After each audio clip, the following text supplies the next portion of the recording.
सहस्रजाम् चन्द्रां हिरण्मयीं लक्ष्मीं जातवेदो महावः तां महावः जातवेदो लक्ष्मीमनपगामिनीं यस्यां हिरण्यं विन्देयङ्गामस्वं पुरुषानहम् अश्वपूर्वां रथमध्यां हस्तिनादप्रबोधिनीं श्रियं देवीमुपह्वये श्रीर्मा देवी जुषतां कांसोऽस्मितां हिरण्यप्राकारामार्द्रां ज्वलन्तीं तृप्तां तर्पयन्तीं पद्मे स्थितां पद्मवर्णान्तामिहोपह्वये श्रियम् चन्द्रां प्रभासां यशसा ज्वलन्तीं श्रियं लोके देवजुष्टामुदारां तां पद्मिनीमीं शरणमहं प्रपद्ये लक्ष्मीर्मे नश्यतां त्वां वृणे आदित्यवर्णे तपसोऽधिजातो वनस्पतिस्तव वृक्षोऽथ बिल्वः तस्य फलानि तपसानुदन्तु मायान्तरायाश्च बाह्या लक्ष्मीः उपैतु मां देव सखः कीर्तिश्च मणिना सह प्रादुर्भूतोऽस्मि राष्ट्रेऽस्मिन् कीर्तिमृद्धिं ददातु मे क्षुत्पिपासामलां ज्येष्ठामलक्ष्मीन्नाशयाम्यहम् अभूतिमसमृद्धिं च सर्वान्निर्नुद मे गृहात् गन्धद्वारान्दुराधर्षान् नित्यपुष्टाङ्गरीषिणीम्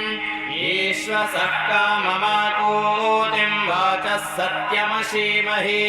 पशूनां रूपमन्नस्य मयि श्रीश्रयतां यशाः कर्दमेन प्रजा भूता मयि सम्भव कर्दमा श्रियं वासय मे कुले मातरं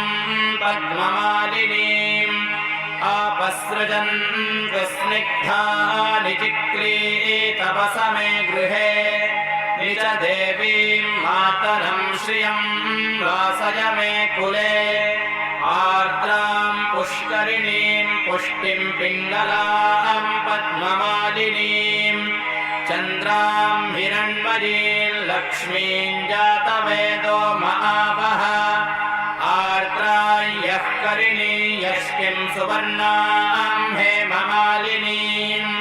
सूर्यां हिरण्मयीं लक्ष्मीं जातवेदो महावः तां महावः जातवेदो लक्ष्मीमनपगामिनीं यस्यां हिरण्यं प्रभूतं गावो दास्योऽश्वान् विन्देयं पुरुषानहम् यः शुचिः प्रयतो भूत्वा जुहुयादाज्यमन्वहम् सूक्तं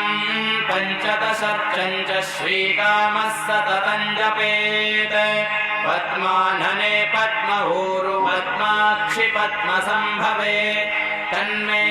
भजसि पद्माक्षि येन सौख्यं लभाम्यहम् अश्वदायी गोदायी धनदायी महाधने धनं मे जुषतां देवि सर्वकामांश्च देहि मे पद्मानने पद्मविपद्मपत्रे पद्मप्रिये पद्मदलायताक्षी विश्वप्रिये विष्णुमनोनुकूले त्वत्पादपद्मं मयि सन्निधत्स्व पुत्रपौत्रधनं धान्यं हस्त्यश्वादिगवेरथम् प्रजानां भवसि माता आयुष्मन्तं करोतु मे धनमग्निर्धनं वायुर्धनं सूर्यो धनं वसुः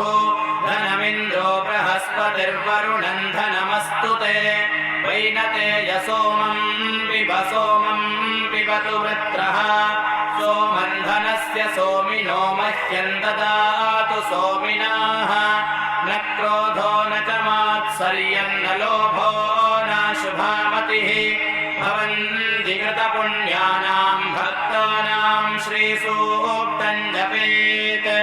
सरसिजनिलये सरोजहस्ते धवलतरां शुकगन्धमाल्यशोभे भगवति हरिवल्लभे मनोज्ञे त्रिभुवनभूतिकरि प्रसीद मह्यम् विष्णुपत्नीं क्षमां देवीं माधवीं माधवप्रियां लक्ष्मीं प्रियसखीं देवीं नमाम्यच्युतवल्लभां महालक्ष्मी च विद्महे विष्णुपत्न्यै च धीमहि तन्नो लक्ष्मीः प्रचोदयात् आनन्दः कर्दमः श्रीरश्चिक्लीत इति विश्रुताः ऋषयः श्रियः पुत्राश्च श्रीर्देवीर्देवतावताः ऋणरोगादिदारिद्र्यं पापक्षुदपमृत्यवः भयः शोकमनस्तापा नश्यन्तु मम सर्वदा या सा पद्मासनस्था विपुलकटितटी पद्मपत्रायताक्षी गम्भीरावर्तनाभिस्तनभरनमिता शुभ्रवस्त्रोत्तरीया लक्ष्मीर्दिव्यैर्गजेन्द्रैर्मणिगणखचितैः स्नापिता हेमकुम्भैः नित्यं सा पद्महस्ता मम वसतु गृहे सर्वमाङ्गल्ययुक्ता सिद्धलक्ष्मीर्मोक्षलक्ष्मीर्जयलक्ष्मीः सरस्वती श्रीलक्ष्मीर्वरलक्ष्मीश्च प्रसन्ना मम सर्वदा वराङ्कुशौपाशमभीतिमुद्रां करैर्वहन्तीं कमलासनस्थाम् बालार्ककोटिप्रतिभां त्रिनेत्रां भजेऽहमाद्यां जगदीश्वरीं ताम् लक्ष्मीं क्षीरसमुद्रराजतनयां श्रीरङ्गधामेश्वरीं दासीभूतसमस्तदेववनितान् लोकैकदीपाङ्कुरां श्रीमन्मन्दकटाक्षलब्धविभव ब्रह्मेन्द्रगङ्गाधरां त्वां त्रैलोक्यकुटुम्बिनीं सरसिजां वन्दे मुकुन्दप्रियां श्रीर्वर्चस्वमायुष्यमारोग्यमाविधाच्छोभमानं महीयते धनं धान्यं वशुं बहुपुत्रलाभं शतसंवत्सरं दीर्घम्